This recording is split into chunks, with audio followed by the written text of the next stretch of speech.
건강한 식단 관리 닭형입니다. 자, 지난번 광고가 나간 다음에 직화 스리라차 통다리살이 완판이 됐대요. 직화 이건가? 요거 난 그래. 근데 이게 제일 맛있어. 넌 이게 맛있어? 난 이게 맛있어.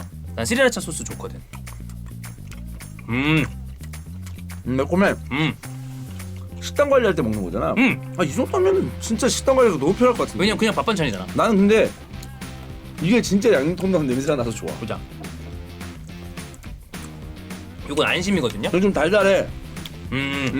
양념통닭 그 옛날 양념통닭. 나는 이게 좋아. 맞아. 취향대로 고르시면 돼요. 양념 스타일대로 고르시고 가슴살로 가도 되고 다리살로 가도 되고 안심으로 가도 됩니다.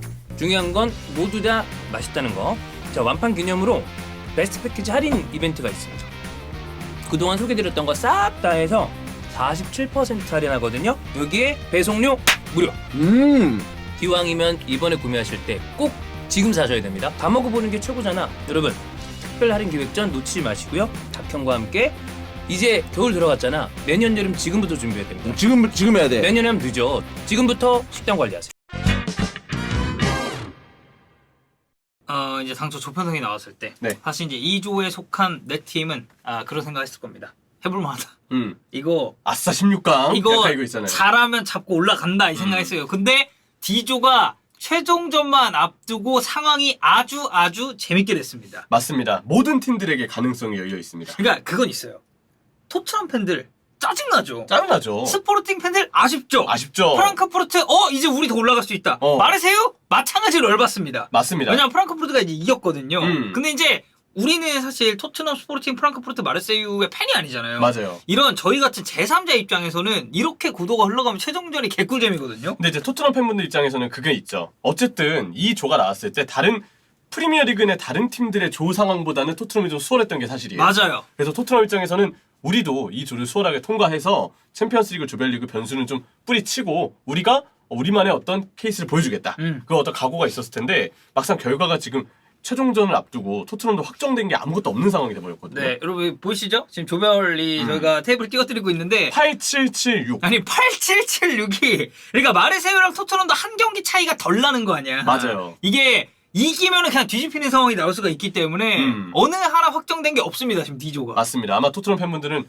왜 여기까지 이렇게 상황을 끌고 왔을까? 그래 진작에 승점 3점만 추가했으면 지금 그쵸. 이렇게 될 일도 없었는데. 되게 좀 화가 나는 답답한 그런 상황일 것 같은데 막상 콘테 감독은 이번에 또 퇴장당했죠. 그렇죠 마지막에. 네, 마지막 경기 마르세유전에 벤치에 앉을 수 없습니다. 네. 이런 어떤 안타까운 사고 상황도 있고, 자, 이 챔피언스리그 규정을 살펴보면요, 승점 동률일 때 어떤 걸 체크하는지 순서대로 정리가 되어 있습니다. 가장 먼저 승점 동률인 팀들끼리의 승자승 전적을 봅니다. 네. 그러니까 그 흔히 얘기하는 승자승 상대 전적을 보는 거죠. 그러니까 예를 들어서 지금 1, 2, 3, 4의 순위가 8776이잖아요. 77이면은 스포르팅이랑 프랑크푸르트가 승점이 동률이에요. 그러면 이 두 팀 간의 그 두 번의 맞대결에서 누가 이겼냐? 맞아요. 누가 더 많은 승리를 가져가느냐 이걸 먼저 봅니다. 근데 일단 지금 두 팀 간의 맞대결이 한 번밖에 안 열렸고요. 네. 그 한 번의 맞대결은 스포르팅이 이겼기 때문에 그러면 스포르팅이 올라가는 거죠. 맞아요. 그래서 이렇게 2위로 올라가는 걸 확인할 수 있고요. 승자승 전적 다음에는 그 맞대결, 승자승 맞대결, 승자승 간의 골득실을 먼저 보고요. 얼마나 많은 뭐 이제 득실차도 기록을 했는지. 그 맞대결, 두 번의 맞대결에서 골득실을 비교해보고, 그리고 그 다음에는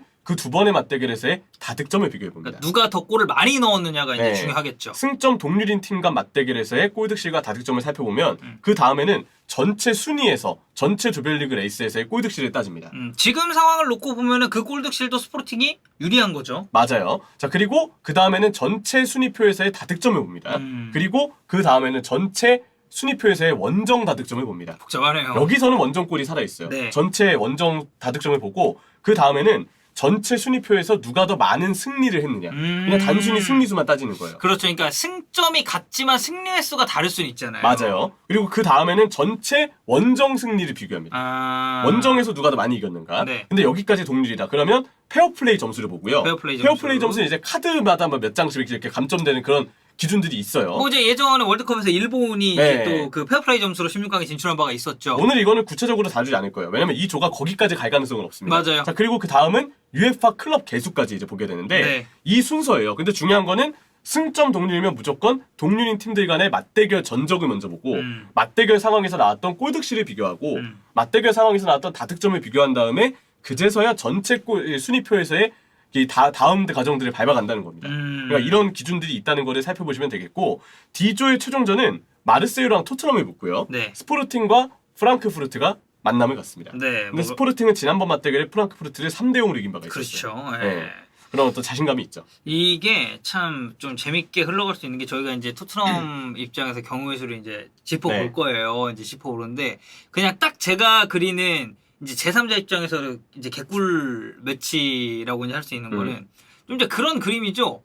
마르세유가 이제 뭐 예를 들어 토트넘을 잡습니다. 네. 그러면은 마르세유는 승점 9점이 돼요. 맞아요. 근데 토트넘은 8점이죠. 어. 근데 스포르팅이랑 프랑크푸르트가 비겨버립니다. 그러면 9888. 9888이면 이게 아까 888. 우리 네. 얘기했었던 그 이제 그 세 팀 간에 그걸 따져야 되거든. 맞아요. 얘기해 주는 게 좋았어요. 지금 승점 동률인 팀이 두 팀이라고 가정하고 두 팀끼리만이라고 얘기했잖아요. 만약에 아까 9888처럼 승점 동률인 팀이 세 팀이 되잖아요. 그럼 세 팀과 맞대결 전적을 보는 거예요. 그러니까 그 세 팀 안에서 작은 그 리그가 또 이제 열린다고 생각하시면 돼요. 맞아요. 네. 그 순위표까지 저희가 정리해 드렸기 때문에 그 경우들이 이제 살펴보겠습니다. 네. 자, 토트넘의 경우의 수입니다. 일단 최종전 마르세유전을 승리할 시 그냥 승점 11점으로 1위에 올라갑니다. 이거는 스포르팅이랑 프랑크푸르트 경기 결과랑 상관없이 토트넘은 아직 자력으로 조 1위를 확보할 수 있어요. 맞아요. 깔끔하게 이기면 끝이에요. 네. 왜냐면 지금 순위표부터 이미 승점이 가장 앞서 있기 때문에 11점으로 1위 차지하고 16강 오를 수 있습니다. 2위는 아마 스포르팅 프랑크푸르트의 승자가 되거나 네. 아니면 두 팀 간의 맞대결을 비겼을 때는 승자 중에서 스포르팅이 앞서기 때문에 스포르팅이 2위가 될 거예요. 그렇죠. 근데 이거는 뭐 지금 중요한 상황이 아니고. 그 상황에서 제일 유리한 거는 토트넘이고 맞습니다. 그 다음은 스포르팅이 지금 유리하다. 맞아요. 자,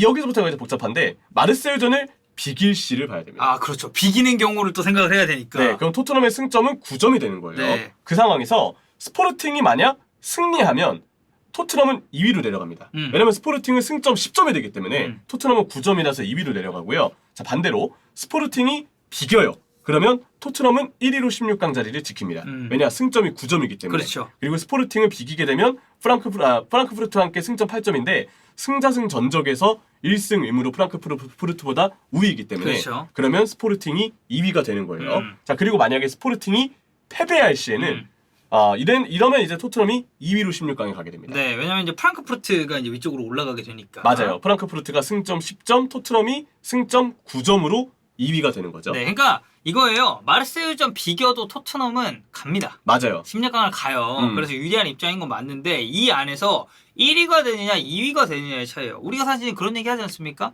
웬만하면 1위로 가는 게 좋다. 아, 그럼요. 왜? 어차피 1위 팀은 2위 팀을 만나고 이제 뭐 이제 그런 측면을 따져 월드컵이 이제 약간 좀 그런 예시겠죠. 그리고 이제 무조건 좀 1위로 올라가야 얻을 수 있는 메리트도 상당히 많고. 뭐 챔피언스리그로 마찬가지예요. 1위 팀은 시드 팀, 2위 팀이 보통 비시드 팀으로 분류가 그렇죠. 되니까. 예. 그래서 이제 안 만나는 거에 대해서 좀 1위 팀 웬만하면 껄끄러운 상대들 많으니까 피하겠다는 생각을 하는 거죠. 그래서 지금 보면 비길 시에는 무조건 16강 진출 확보된다. 대신에 1위를 하려는 것에 욕심을 두려면 스포르팅과 프랑크푸르트가 비기기를 바라야 한다. 네, 근데 사실 그 시나리오가 나오는 거를 그냥 손가락 빨면서 기다리는 것보다는 그냥 이겨서 자력으로 1위 가는 게 제일 깔끔합니다. 그리고 제일 최악의 상해 이제 패할 시입니다.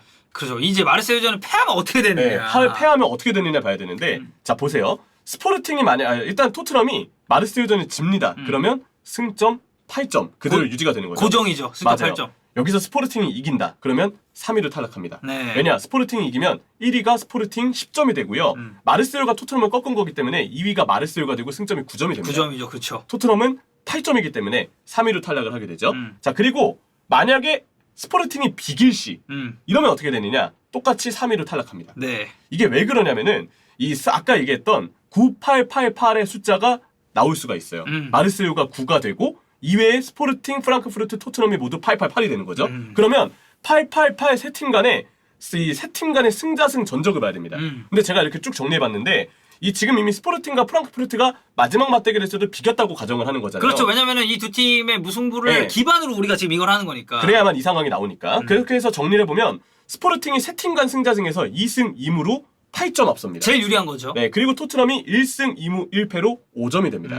자, 그리고 프랑크푸르트 2무 2패로 2점이 됩니다. 네, 아무래도 스포르팅이 여기서 유리한 이유는 스포르팅이 지금 여기까지 조 싸움이 미연한 이유가 마르세유에게 고전했잖아요. 맞아, 그렇지. 근데 마르세유에게 고전한 건 여기 해당이 안 돼요. 왜냐면 이 세 팀 간에만 따지는 거예요. 그렇기 때문에 세 팀 간만 따졌을 때 마르세유에게 약했던 스포르팅이 가장 유리한 거죠. 그래서 지금 보시는 것처럼 세 팀 간 승자승 전적이 이렇게 차이가 나고 여기서 세 팀들 간에 또 똑같아질 가능성은 없습니다. 없어요. 그렇기 때문에 깔끔하게 마르세유 9점 1위, 이 세팅간 승자승전적에서 가장 앞서는 스포르팅이 2위를 차지하고요. 토트넘은 3위로 탈락합니다. 네, 그리고 마찬가지로 아까 저희가 이제 스포르팅이 승리할 시에는 3위로 내려앉는다라고 언급을 드린 것처럼 스포르팅이 패도 똑같아요. 이거는 그냥 프랑크푸르트가 이기는 거니까 맞아요. 같은 결과예요. 팀만 바뀐 거지. 깔끔하죠. 프랑크푸르트 10점, 2위 마르세유 9점, 또 3위로 탈락을 하게 됩니다. 네. 그러면 이제 최종 정리를 해보겠습니다. 자, 이기면 무조건 1위. 이거는 16강. 뭐 그냥 자력으로 그리고 네. 지금도 자력으로 가능하다는 게 토트넘한테는 제일 중요하고. 맞아요. 바로 가능하고 비기면 16강은 확정입니다. 비겨도 돼. 16강을 일단 원한다면 비겨도 된다. 제발 비겨만 다오라고